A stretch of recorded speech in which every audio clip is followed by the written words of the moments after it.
राधे राधे दोस्तों। आज की कहानी है गृह प्रवेश। भाभी, आपके नाम की नेम प्लेट बहुत चमक रही है। आपने तो पाई पाई जमा करके अपनी पसंद का घर बना लिया, लेकिन मुझे यह बात समझ नहीं आई कि मम्मी पापा के चले जाने के बाद वह पुराना घर भी तो आपका ही होगा। फिर नया घर बनवाने की क्या ज़रूरत थी? एक बात और पूछना चाहती हूँ कि क्या मम्मी पापा को आप लोग वहीं अकेला ही छोड़ देंगे?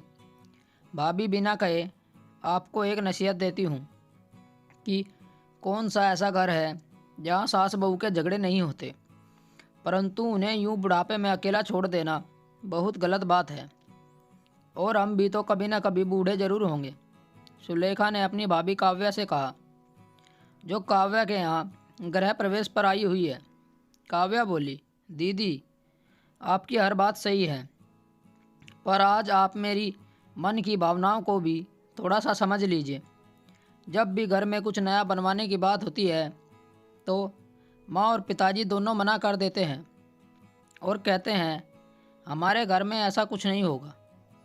जब घर की 1 इंच ज़मीन पर भी मेरा हक नहीं है तो फिर आप ही बताइए कि उस घर को मैं अपना कैसे मान लूँ।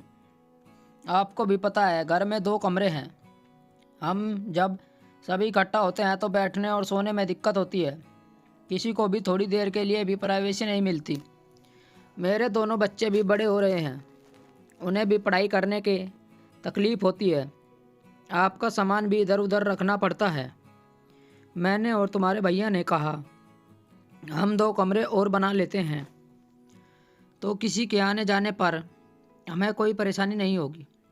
तो माँ पिताजी ने पुश्तैनी मकान में तोड़फोड़ से साफ मना कर दिया। आखिर थक हार कर हमने नया घर लेने का फैसला लिया। हम तो उन्हें अपने साथ लेकर आए हैं और उनका एक अलग से कमरा भी है। वह हमारे साथ ही रहेंगे। दीदी, कभी कभी खुद के बारे में सोचने के बजाय दूसरों के बारे में भी सोचना चाहिए। और हाँ दीदी, रही बात माँ पिताजी को घर से निकालने की, तो हमने उन्हें नहीं निकाला बल्कि उन्होंने ही हमें घर से निकाला है। दीदी, आप मुझे नसीहत देने की बजाय अगर अपने माँ पिताजी को नसीहत देती तो मुझे यूं पैसों की बर्बादी नहीं करनी पड़ती। आंखों में आंसू लिए काव्या ने अपनी ननंद सुलेखा से कहा। अपने घर जाने को तैयार अपनी ननंद को विदाई भी काव्या ने ही दी। उसकी ननंद ने चुपचाप अपनी विदाई लेकर वहाँ से निकलने में ही अपनी भलाई समझी।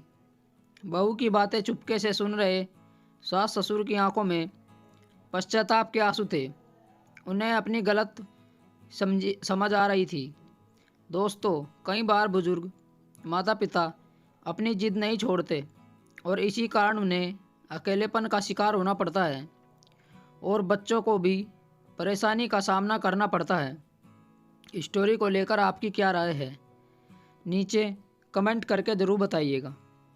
ऐसी ही और बेहतरीन कहानियों के लिए हमारे चैनल को ज़रूर सब्सक्राइब करिए। मिलते हैं आपसे एक और नई कहानी के साथ। तब तक जुड़े रहिए हमारे चैनल के साथ। कहानी सुनने के लिए आप लोगों का बहुत बहुत धन्यवाद। राम राम दोस्तों।